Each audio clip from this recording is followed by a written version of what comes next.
Oke, lanjut unit 8, forecasting atau peramalan. Definisi peramalan adalah salah satu fungsi bisnis terpenting karena semua keputusan bisnis lainnya didasarkan pada perkiraan masa depan. Keputusan seperti pasar mana yang harus dikejar, produk mana yang harus akan diproduksi, berapa banyak inventaris yang harus dibawa, dan berapa banyak orang yang harus dipekerjakan. Semuanya memerlukan perkiraan. Perkiraan yang buruk menghasilkan keputusan bisnis yang salah dan membuat perusahaan tidak siap untuk memenuhi tuntutan masa depan. Konsekuensinya bisa sangat mahal dalam hal kehilangan penjualan dan bahkan bisa memaksa perusahaan keluar dari bisnis. Langkah-langkah dalam peramalan yaitu terdapat 5 langkah. Langkah pertama, putuskan apa yang akan diramalkan, mengevaluasi dan menganalisis data yang sesuai. Pilih dan uji model perkiraan, hasilkan perkiraan, pantau akurasi perkiraan. Kemudian jenis metode peramalan terbagi menjadi 2 metode, yaitu metode kualitatif dan metode kuantitatif. Dari karakteristik, metode kualitatif berdasarkan penilaian manusia, opini, subjek, dan non-matematikal. Sedangkan kuantitatif berdasarkan matematika dan kuantitatif alam.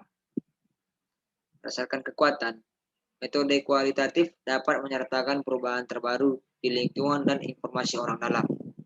Sedangkan metode kuantitatif konsisten dan objektif, dapat dipertimbangkan banyak informasi dan data dalam suatu waktu.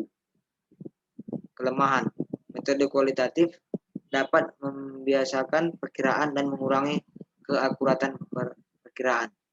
Sedangkan kuantitatif seringkali data yang dihitung tidak tersedia, hanya sebaik data yang menjadi dasarnya. Kemudian model seri waktu, level atau horizontal. Sebuah level atau pola horizontal ada saat nilai data berfluktuasi di sekitar mean konstan. Ini adalah pola yang paling sederhana dan paling mudah untuk diprediksi. Kedua, kecenderungan. Ketika data menunjukkan pola peningkatan atau penurunan dari waktu ke waktu, kami katakan yang mereka tunjukkan A, kecenderungan. Trennya bisa naik atau turun. Jenis tren yang paling sederhana adalah tren garis lurus atau tren linear. Kemudian musiman. Pola musiman adalah pola apapun yang berulang secara teratur. Dari apa aja panjang konstan seperti itu musim ada ketika variabel yang kami coba ramalkan dipengaruhi oleh faktor-faktor musiman seperti kuartal atau bulanan dalam setahun atau hari dalam seminggu. Kemudian siklus. Pola yang diciptakan oleh fluktuasi ekonomi seperti yang terkait dengan siklus bisnis tersebut siklus. Ini bisa berupa resesi, inflasi, atau bahkan siklus hidup atau satu produk. Perbedaan utama antara pola musiman dan pola siklus adalah bahwa pola siklus bervariasi dalam panjang dan besarnya, dan oleh karena itu jauh lebih sulit untuk diramalkan daripada pola lainnya. Tingkat peramalan atau pola horizontal. Metode Naive adalah salah satu metode perkiraan yang paling sederhana. Mengasumsikan bahwa perkiraan periode berikutnya sama dengan periode aktual saat ini.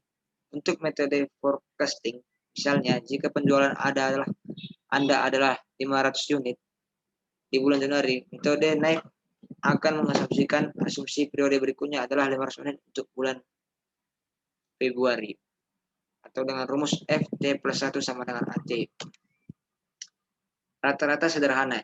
Salah satu model rata-rata yang paling sederhana adalah mean sederhana. Di sini, perkiraan dibuat hanya dengan mengambil rata-rata dari sebuah data. Untuk FT plus 1 sama dengan sigma AT per N. Sama dengan AT tambah 1 tambah AT min 1 plus AT sampai dengan N per N. Rata-rata bergerak tertimbang.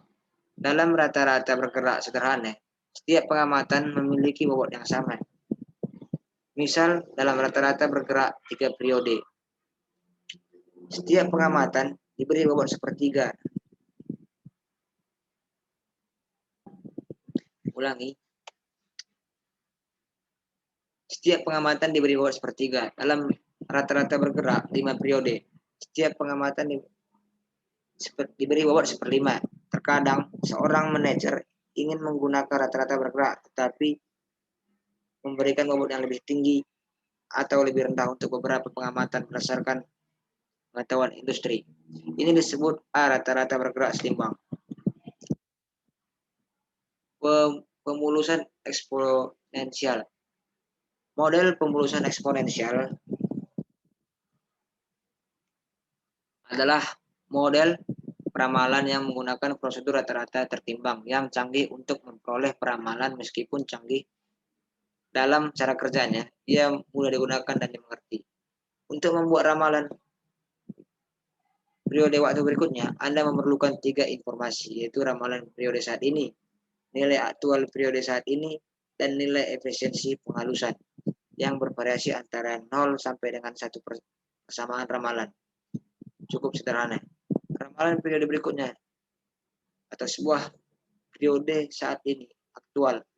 Satu sebuah ramalan periode saat ini atau dengan rumus FT plus 1 sama dengan alfa AT plus 1 kurang alfa FT. Mulai proses peramalan dengan pemulusan eksponensial. Satu hal yang mungkin Anda perhatikan dengan pemulusan eksponensial adalah Anda memerlukan perkiraan periode saat ini. Namun, bagaimana jika Anda baru memulai proses peramalan dan tidak memiliki nilai untuk perkiraan periode saat ini? Ada banyak cara untuk menangani masalah ini, tetapi yang paling umum adalah menggunakan metode naive untuk menghasilkan perkiraan awal. Pilihan lain adalah menghitung rata-rata beberapa periode terakhir. Kemudian peramalan musiman. Di sini kami hanya akan menampilkan prosedur untuk menghitung muayyan kuartalan yang berlangsung, meskipun prosedur yang sama dapat digunakan untuk semua jenis musiman lainnya. Prosedur terdiri dari langkah-langkah berikut. 1. Langkah hitung permintaan rata-rata untuk setiap kuartal atau musim. 2. Hitung indeks musiman untuk setiap tahun yang Anda butuhkan. 3. Hitung indeks musiman rata-rata untuk setiap musim. 4. Hitung permintaan rata-rata per musim untuk tahun depan. Dan 5. Kalikan permintaan musiman rata-rata tahun depan dengan setiap indeks musiman.